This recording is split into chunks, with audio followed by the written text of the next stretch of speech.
நான் ஒரு காலத்துல விவசாயத்துல ஈடுபட்ட போது முதல்ல ஏத்த மூட்டை அரைச்சிட்டே இருந்தாங்க.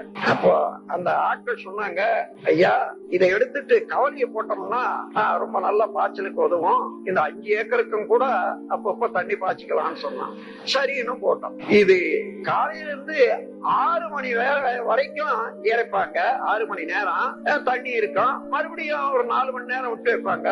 சாயங்காலம் வந்து அந்த தண்ணி இருக்கும், இறைப்பாங்க. இந்த கவலையை போட்ட பிறகு என்ன ஆச்சுன்னா 1 மணி நேரத்துல இருக்கிற கிணறு காலி.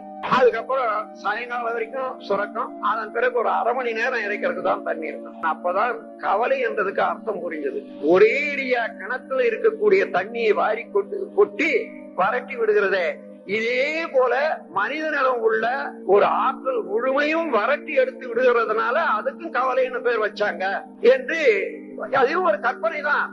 எப்பொழுதுமே நம்ம மனதுக்கு ஒரு திருப்தி அடைகிறதுக்கு எதையாவது ஒண்ணு நினைச்சு பார்த்து ஆஹா இப்படிதான் இருக்கும் என்று என்றோம். அந்த மாதிரி எண்ணிக்கொண்டேன். ஆகவே அந்த கவலை என்பது நமக்கு வேண்டியதே